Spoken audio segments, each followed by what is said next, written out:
Hello everybody, so this is Jasmine Moyer with Moyer Makes.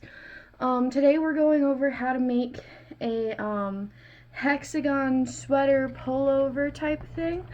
Very much like this one that I was wearing in the very first video. This very lovely one that I had made using the Caron anniversary cakes in the color rainbow. This took one anniversary cake as well as like a little bit of extra black yarn that I had in worsted weight. I believe this was also Caron Simply Soft. Got quite a bit of dog hair on it, but that just means it's loved. And this is actually very similar to the hexagon cardigan that's really popular right now. It's a very popular like free pattern, I believe.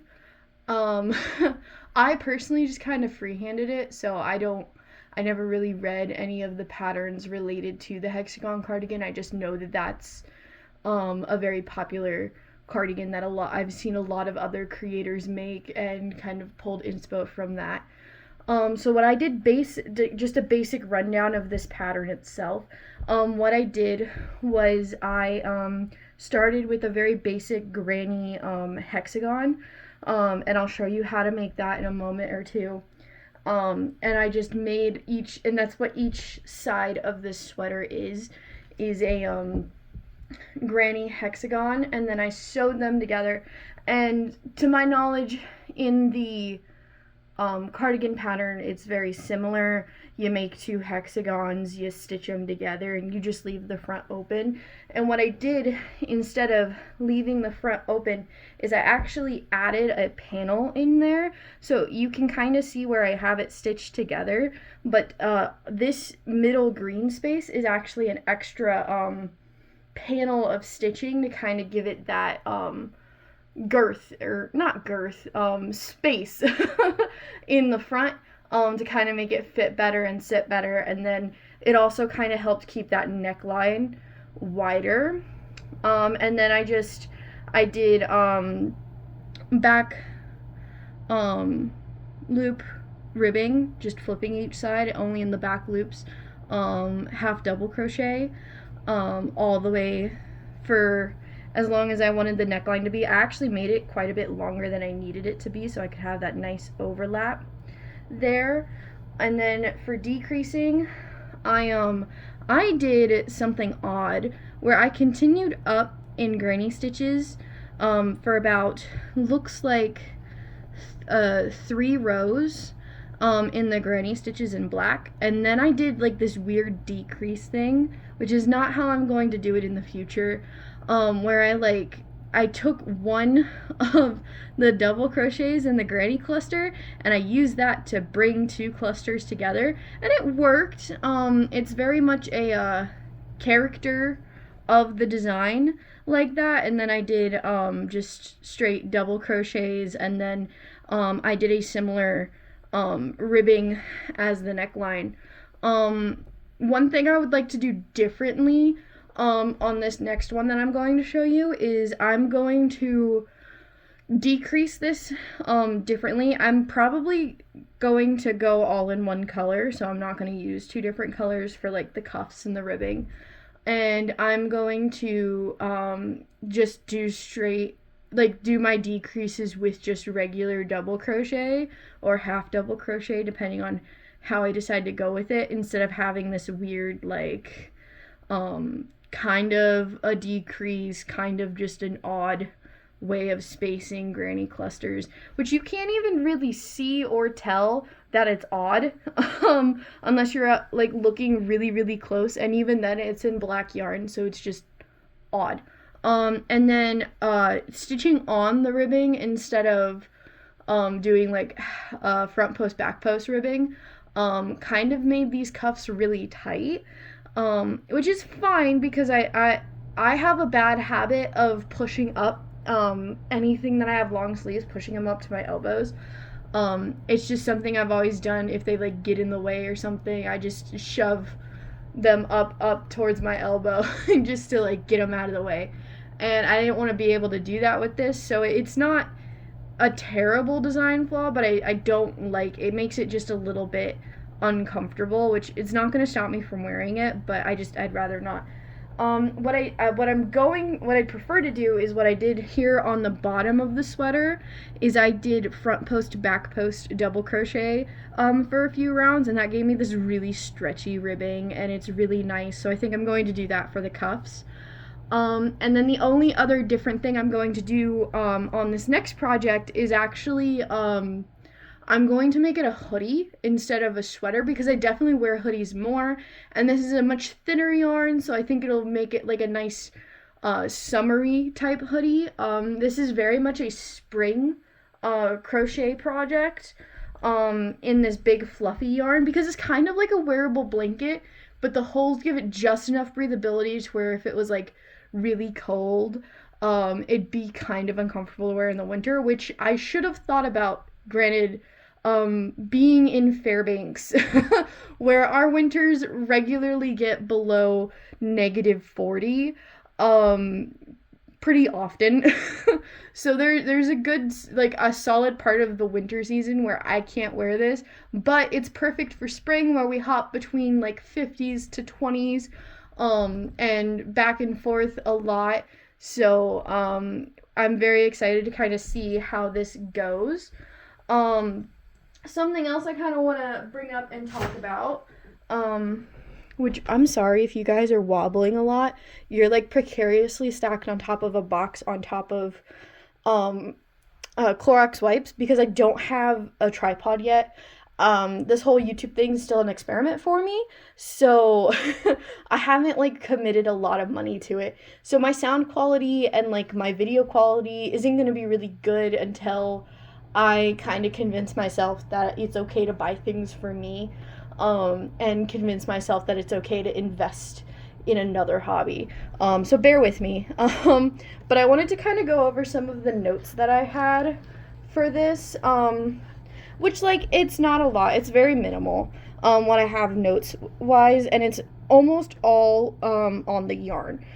So just to kind of go over with that first sweater, and I'll at the end I'll include like pictures in comparison between the two projects, and kind of go over like what I did different once again, and kind of show how they are worn. But in the original one that I made, I used a Caron anniversary cake, which I think is a great project, and I really hope they keep making those because like that's like my favorite thing ever is once a year going into like Michael's in the fall and buying like this massive ball of yarn, and making these ridiculous projects. I've almost always ended up making like some form of cardigan or sweater with them. Right now I had 2 balls of this rainbow, so I'm actually knitting a lap blanket for my long drives to and from work with the other one. But just to kind of go over it, it is a Caron anniversary cake in the color rainbow. In each cake there's about 1,000 grams or 907 meters of yarn per cake, and for that project I used an 8mm hook. For this new project, and I also have a bad habit, you guys will notice, of throwing away my yarn labels. But so I do have to spend a lot of time tracking down what yarns I use for things, because I buy a yarn and I'm like, oh, it's pretty, and then I'm like, oh wait, I should post this and show people the things that I make, but then I forget the name of the yarn that I use. So I'm gonna work on that. That's kind of like a goal in life, is to get better at not throwing away my yarn labels, or at least like stashing them somewhere where I can come back to them. But for this new iteration of the project that we're going to be going over in this video, I am using the Caron Skinny Cakes in the color Melon Smoothie. I think it's a really pretty colorway, and I actually, I'm using leftover because I bought like 7 cakes of this yarn to make a different cardigan that I knit last summer, which it's a very nice comfy cardigan. It's a very thin yarn, very good for like summery springtime, I think. And for this project I'm using a 4mm hook, and it's about 250 grams or 727 meters per cake with this project. And I had about 2 cakes of this yarn left over from my previous project with the my other cardigan project. And that's kind of what I'm using, is just kind of all of my leftovers. So you'll see, I'll throw in some B-roll I took of all the yarn, but it was like 2 cakes, and then this is kind of a bunch of the leftover pieces I have of each cake. And I actually, off camera, to kind of speed up this process of this video, made 1/2 of my sweater, or one of my hexagons already. And I got it all worked up to a size that I feel comfortable with, where I don't even think I'm going to have to extend the sleeve at all. Just measuring it against, like a sweatshirt that I already own and I already liked, that I'm comfortable with.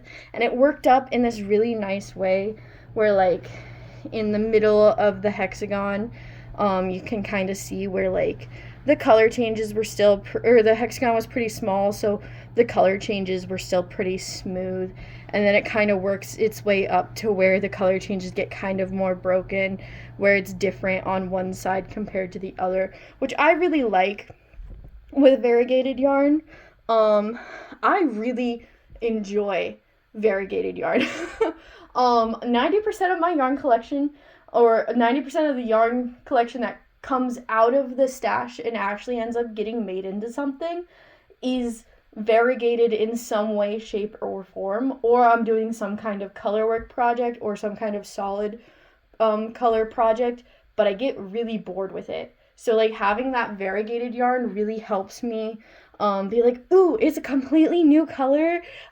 This is great. Like, this round is completely different from the last round, even though it's the same stitch over and over and over again. So I really do recommend working with variegated yarns if that's your jam, if that's something you prefer. I really personally enjoy it, but I also see the beauty in, like, very simple, solid color objects, which is also, like, another thing is, like, I'm working on gaining confidence in wearing brighter colors more often. What we're gonna start with, I think, is I'm going to show you guys how to make a granny square hexagon, which is kind of like a stupid way to say it. It's a granny hexagon, granny stitch hexagon, but it's worked up in the same way you would work up a granny square. And it's gonna look wonky no matter how you do it, just because the way it lays, but you can try to kind of lay it flat like so, and you can kind of see it's very simple just from, like, the beginning. And I'll show you when I work on the other side, but just to kind of run down. As you see here, this is my center. I just chained 4. I start all of my granny squares the same way. I'm not sure if it's the correct, like, proper way to do it, but this is how I do it. And if it isn't the traditional way, c'est la vie. It is what it is. This is how I will continue doing my granny squares, because I like the way that they turn out and I like the way that they look this way. So what I did is just a simple chain 4, and then what I normally do is I just immediately jump into my corners. So if you look at one of my granny squares, see if this is one of the right ones. Yeah. So if you look at this granny square here that I made my chain 4, and then I immediately made my 4 corners. And I do my corners by double crocheting 2, and then chaining 3, and then double crocheting 2 back into my little chain 4 circle. And I did that 4 times so I could get a square. And you can see, like, I continue that chain 2, chain 3, or double crochet 2, chain 3, double crochet 2 in each of my corners. But that's how I start off my granny square projects, or my granny stitch projects, and that's exactly what I did here. I chained 4, double crocheted 2, chained 3, double crocheted 2, and I did that for 1, 2, 3, 4, 5, 6 corners, because that's how many corners you have in a hexagon. Shocker, right? We all know basic geometry here. But there are 6 corners in a hexagon, just like there are 6 sides in a hexagon, right? 1, 2, 3, 4, 5, 6. Right? Don't do what I did the first time I made this and make a pentagon, and get really mad because you got, like, 90% of the way through it and realize that, like, wait a minute, there's only 5 sides on this. How am I going to make a sleeve? and then realized, like, oh wait, penta means 5, hexa means 6. Because that's definitely something I totally did not do. What I would never, I'm an expert. I've been doing this for 10 years. There's totally, absolutely no way I would mix up 5 and 6. Are you kidding? But basically, that's exactly what I do. And then I just continue that all the way through, until I get a size that, fits me. And so once you go to your second, set, your second row, it's still a lot of, so like this is all corners. And then you kind of come to this second row and you see that I'm adding like this chain 1 space in between. And then once you get to this third row, you can see that I'm doing 3 double crochets in each chain 1 space. And that kind of makes it easy to tell the difference between like your side here and your corner, because your corners only have chain 2 spaces. Or sorry, 2 double crochets. You see in each of my chain 1 spaces, I double crochet 3. And I do that until I get to my corner. And it's 2 double crochets, chain 3, 2 double crochets. And I continue that all the way around until I get to a length that I like. And then there's a way to fold these. And I'm not going to be able to get the whole thing in the frame because I don't have space. But what I like to do to make it easy on myself is literally just take one side and fold it in half. Okay? So you've done that. Perfect. You now have a corner. And you can take that and match up your other corner. And that gives you a perfect L shape, right? Let me see if I can lay this out on the floor and show you guys better. Alright, so with that, ignore my nasty carpet, but you get this really nice L shape, and that is basically your body of your sweater or your cardigan or your hoodie, whatever you're making. That is basically the body and the sleeve, and they will be equal, right? So your sleeve will be as long as your body. So you can continue making it for as big as you need it, oversized wise, and then once it's like big and oversized enough, you can actually, sorry, what I was trying to say is that once you get it to where you're done working in the round, and you can stitch up one side, you can actually continue working each side until it's the length you prefer. So if it's long enough for your arms but too short for your torso, you can add on to it. Or if it's long enough for your torso but too short for your arms, you can add on to that separately, just continuing the granny stitch all the way around. And I'll show you how to do that here in a moment, but let's go ahead and get started on our other half, because I would really like to finish and wear this hoodie before spring ends. And as of filming it is April 11th of 2025, and let's see if I can get it done in time. And depending on when you see this video, you'll kind of be able to tell when I get this finished. So what I'm going to do is I'm actually going to start with this new full cake here, because I'm hoping that it will start in a similar color space as the other cardigan is, or other half, sorry, is. That way, they kind of match. Like, I know they're going to be different because it's 2 different things of variegated yarn, but they're from the same, color family and the same, dye lot. At least I think I was smart enough to get the ones from the same dye lot. Who knows? I threw away all of my yarn labels. But yeah, so we're gonna start by finding the center of our yarn. There we go. And we're gonna grab our hook.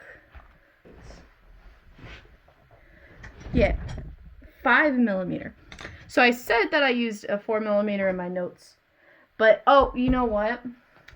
That was wrong. That was wrong because that was the recommended hook size, but I used a 5mm hook because that was the size hook that I had. And I liked the way that it turned out. So this is the hook that I used for the other side.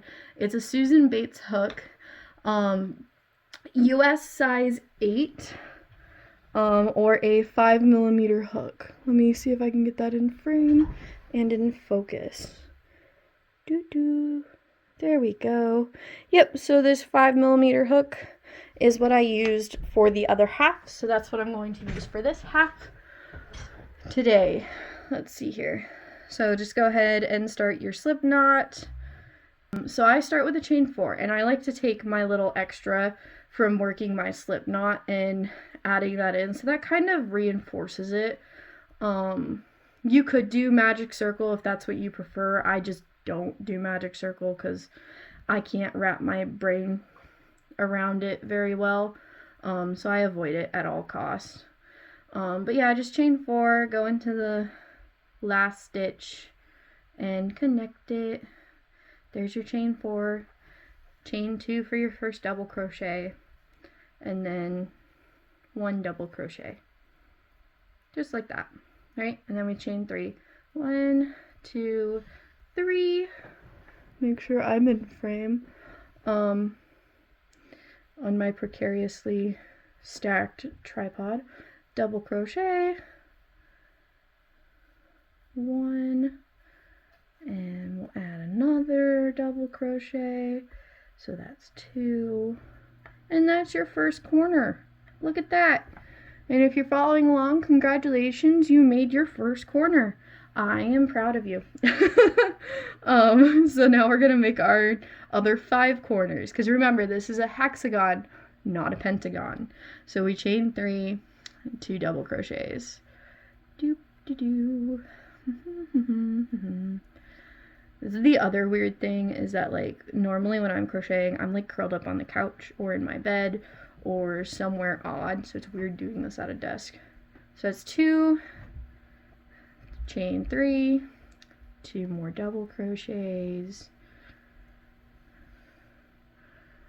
and then this would be a great point to stop and connect, and you have a odd shaped granny square triangle, if that's what you want to do. And you can use this method to literally make any shape you want. I believe Bernat has a pattern for a star that's worked out in the same way that this is worked out. Is literally you start a granny square, but you just add corners. So I really like that pattern too. It's for like a baby blanket, but you can use it to like make bags and stuff.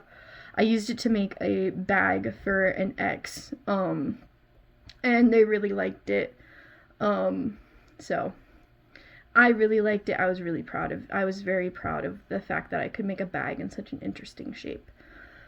Let's see here. We've got 1, 2, 3, 4. So we have 4 corners. We need to throw in 1 more corner and then connect to get our final corner, and have our hexagon good to go. So 2 more double crochets. And I would say that this tutorial is more for somebody who has a basic understanding of what a double crochet is, what a chain stitch is, how to do a granny square, just because I'm not really going into detail about what each of those stitches are, and so kind of makes it less than helpful if you're new. But that is kind of how we have our start, and he looks a little wonky, but that's okay. We love the wonky ones here. And we have 1, 2, 3, 4, 5, 6 corners, which means we have 6 sides, which means that this is a hexagon and not a pentagon, which is exactly what we want. So then I like to chain 1. I like to flip my work, chain 1, and just immediately do a double crochet into the corner, and then do 2 double crochets. So that was 1, that's 2, chain 3, all right, double crochet, and then another double crochet, and then we chain 1 to go across these 2 double crochets. and then we put another corner in.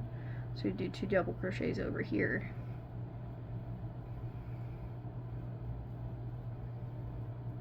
And then we chain 3, like we do for every corner, or you can chain 2 if you prefer. It just gives a different look.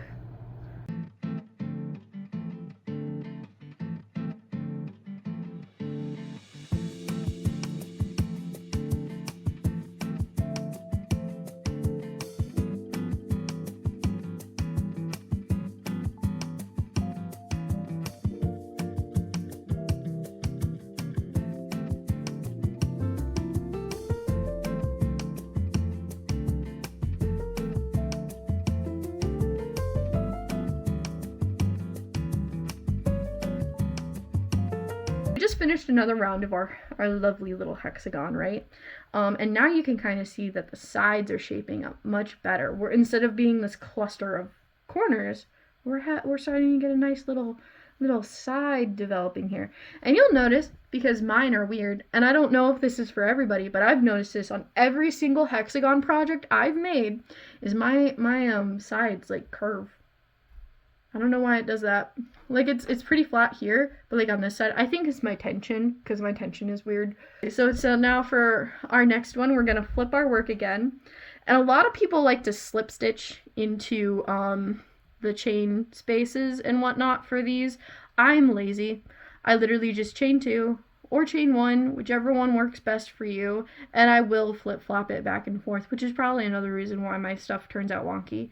But since you're in a chain 1 space, you're going to do 3 double crochets, right? And your initial chain counts as your first double crochet. What are you doing? What are you doing? Sorry, my puppy is harassing me. So that counts as your first double crochet. So throw 2 more double crochets, and you now have 3 double crochets in the chain 1 space. And you're going to chain 1 and throw a quarter in the corner.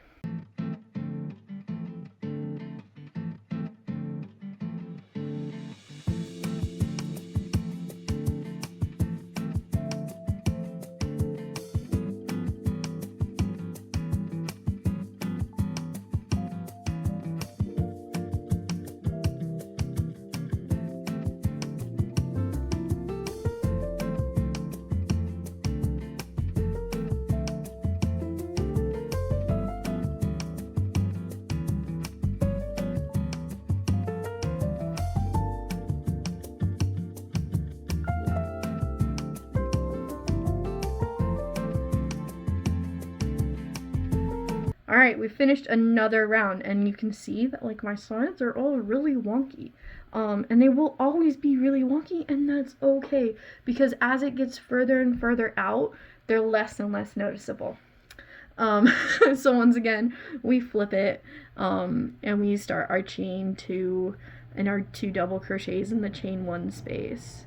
And we just keep doing this for as long as it takes to make each side as comfortable as we want. And I could probably go back and count, and I probably will go back and count how many rounds I'm supposed to have to make it match the other side. But that's the other beautiful thing about this pattern, is there's no specific rounds. You start your you start your hexagon, and you just go as big as you need it. So you can make these for little kids. You can make them for adults of all shapes and sizes.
now you can kind of see that it's not laying, our hexagon isn't laying flat, but cool trick.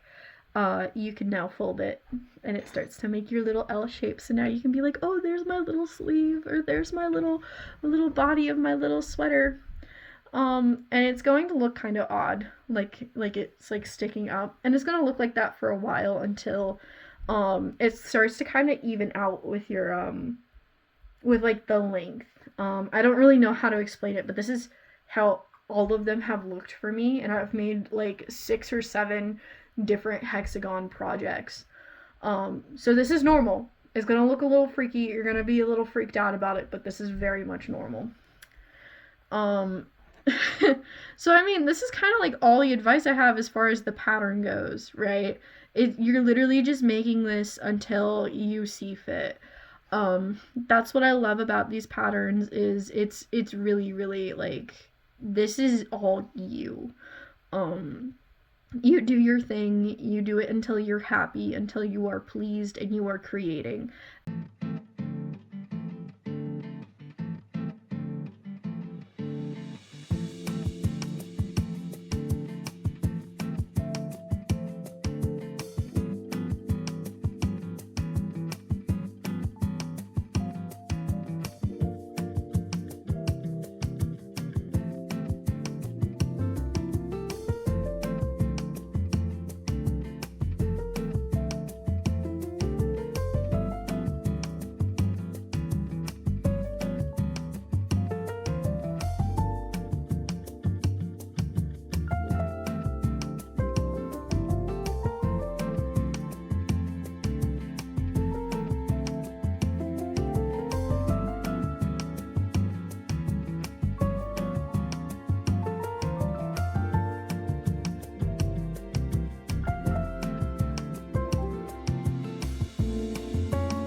Okay, so it's the next day, because that hexagon took me a day and a little bit of this morning to finish.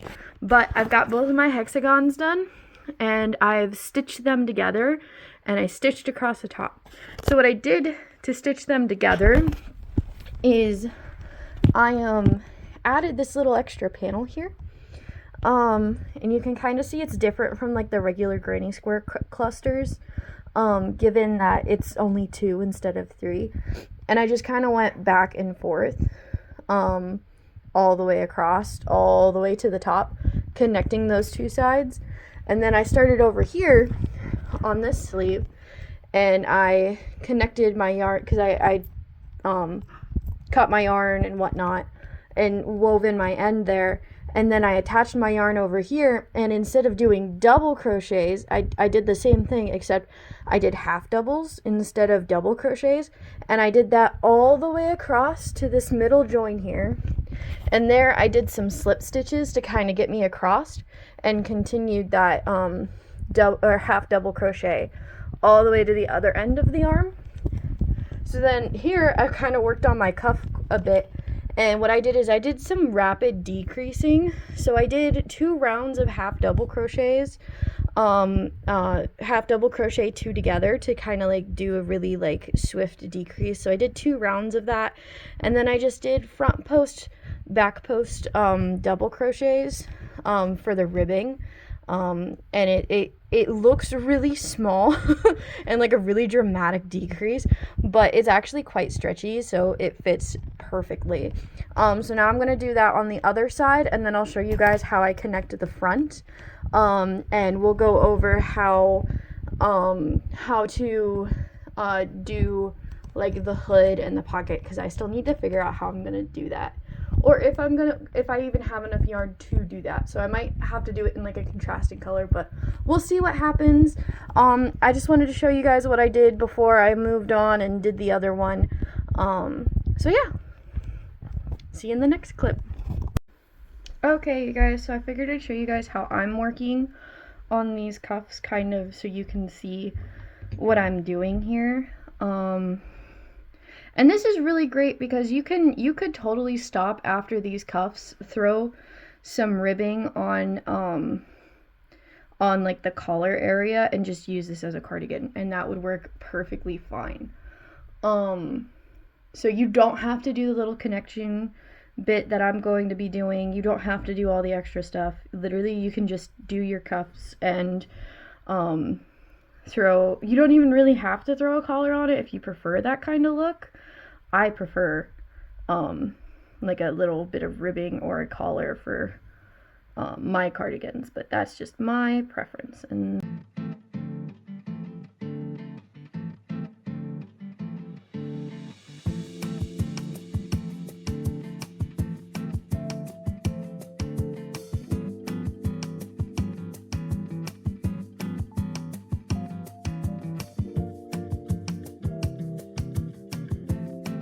so yeah, I'm just doing half double decreases all the way around, and then I'll do another round of half double decreases, just like this, and then we'll switch to front post, back post, double crochet.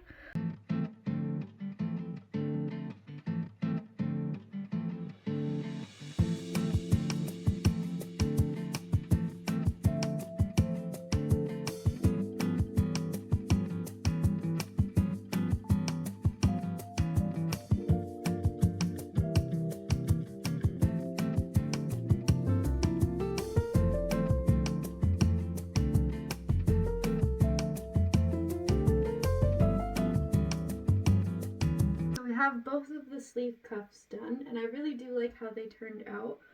I kind of like that I was able to kind of like match, because of the way I stocked yarns and whatnot, I was able to kind of like color match the ends of the cuffs to kind of follow in the color pattern where that part of the hexagon kind of ended. So I got that done. Next, we have to attach our front to make it a pullover instead of a cardigan, and then we need to do our bottom, but we'll get there. What I'm going to do now is just kind of like, I guess, show you guys my thought process on how I decide where to kind of end it. Because like when you think about it, you want like a nice opening for your hoodie, So I like to kind of go almost like a V-neck. So like here is a nice little V, and I just kind of bring these two sides together, and I'm gonna pop a stitch marker in it, and then that's gonna show where I need to either start or end my little like connection bit, and that'll make this a pullover once I connect that.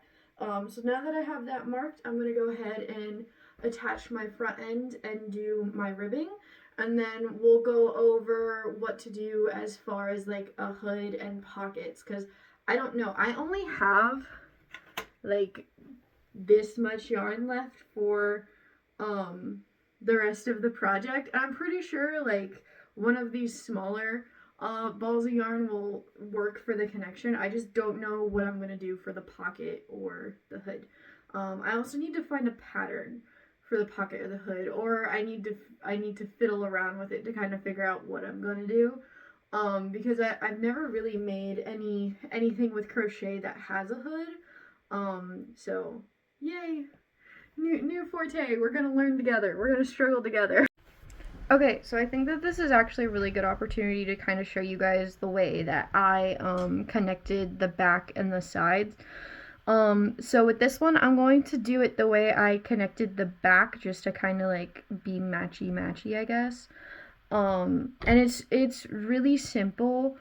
And I think I talked through it well enough, but I want to make sure we all understand.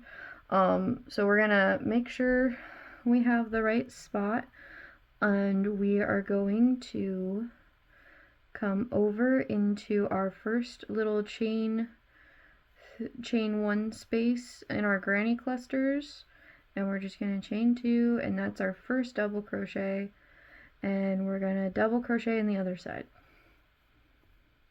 And we're only going to do 1 on this because this is like technically the end of it.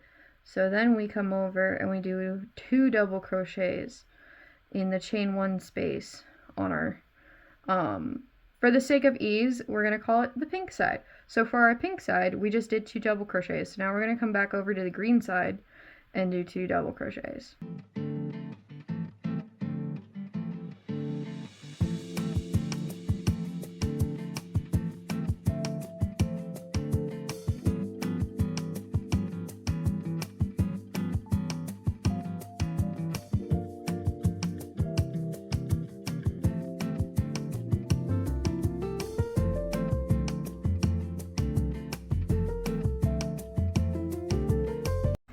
And then for the hood, I followed a tutorial, I'll link it below. I followed like the beginning steps of it to kind of start the granny stitch hood. It's for like a removable hood for a denim jacket by like All Free Crochet Patterns.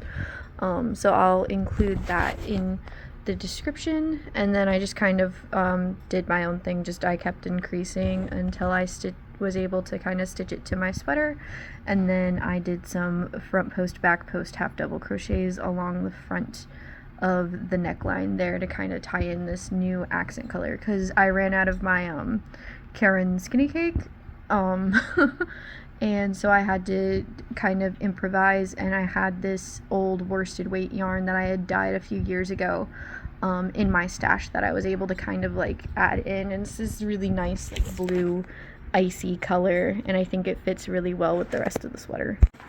Hey everybody, I just wanted to show what I did for the pocket. So I just did some granny square, just did kind of like a granny stitch rectangle, and then I did front post, back post, half double crochets along the sides, and then I stitched it on the sweater with just single crochets. Hello everybody, so forgive the atrocious lighting because it is dark right now because it's like 10 o'clock at night on Sunday. I just wanted to kind of like show everybody the finished product, right? We've got our nice little hoodie with a little hoodie pocket. It's also got a legitimate hood on it, which I actually kind of love. It's a very flowy, summery type crochet project, and I enjoy it. My pocket's a little crooked, but it gives it that homemade, handmade feel, which I love. And that's that. So thanks for everybody for watching the video. If you watched it all the way through, I really super appreciate you dealing with all of my ums and whatnot and my ramblings. So I really appreciate that. If you wouldn't mind liking and subscribing so I can keep making these videos, as well as maybe leaving a comment. I want to bring back kind of like a knit and chat type of style.